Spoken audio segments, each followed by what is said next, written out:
শিয়া। এরা কি? আরো ধরুন সে এরা কি? শিয়া। আপনাদেরকে আবারও বলে যাচ্ছি, আপনারা আমরা গাউসে পাককে মানি কি মানি না? তো হাত তুলে দেখান, মানেন কি মানেন না? আল্লাহু আকবার, ইয়া রাসূলুল্লাহ, ইয়া রাসূলুল্লাহ, আমরা আছি সেখানে।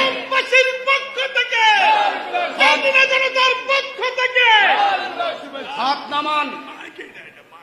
গাউসে পাককে যদি ভালোবাসেন, আমিরে মুয়াবিয়া যে খলিফা বরহক হুজুরে গাউসে পাকের নিজ হাতে গনিয়াতুত তালিবিনের 100 পৃষ্ঠায় স্পষ্ট করে তিনি প্রমাণ করেছেন আমিরে মুয়াবিয়া বরহক তিনি আমির এবং নবীজির সাহাবী হযরতে ইমামে আলী মাকাম মাওলা হাসান আলাইহিস সালাম তিনি নিজে আমিরে মুয়াবিয়াকে খেলাফতের অধীনে অধিষ্ঠিত করেছেন।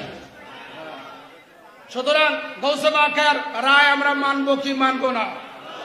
আজকে যারা আমিরে মুয়াবিয়ার বিরোধিতা করে এরা 100% এরা হলো শিয়া। এরা কি? শিয়া। আমরা পাক পাঞ্জাতনকে ভালোবাসি কি বাসি না? আহলে বাইতকে ভালোবাসি কি বাসি না? আমি তো এই পর্যন্ত 23টা কিতাব লিখেছি, তার মধ্যে একটা কিতাব আজ থেকে 16 বছর আগে লিখছি, পাক পাঞ্জাতন মাদারে ঈমান। পাক পাঞ্জাতন মাদারে ঈমান, পাক পাঞ্জাতনের ভালোবাসা ঈমানের মূল। কিন্তু কোন সাহাবীকে গালিগালাজ করে নয়। মনে থাকবে কি থাকবে না? আগামী শুক্রবার আমার বাবা তাহিরি সাহেব আছেন মনে হয় ওইতে তেলিয়াপাড়া। শিয়ারা বারবার ওই এলাকা নষ্ট করে দিয়েছে। আমাকে বলছে প্রতিবাদ সভা, আমিও দাওয়াত গ্রহণ করেছি।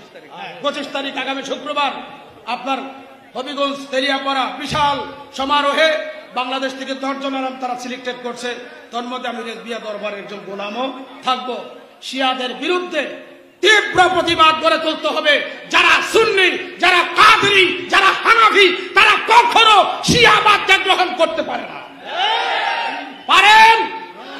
আমরা আমাদের জায়গায় জায়গায় রন্ধ্রে রন্ধ্রে শিয়াবাদ ঢুকে আছে, লামাযহাবি সালাফি ঢুকে আছে। তাদের থেকে আমাদের ঈমান আকীদা হেফাজত করা ঈমানি দায়িত্ব। আল্লাহ আমাদেরকে তৌফিক দান করুন। সকলে বলেন আমিন।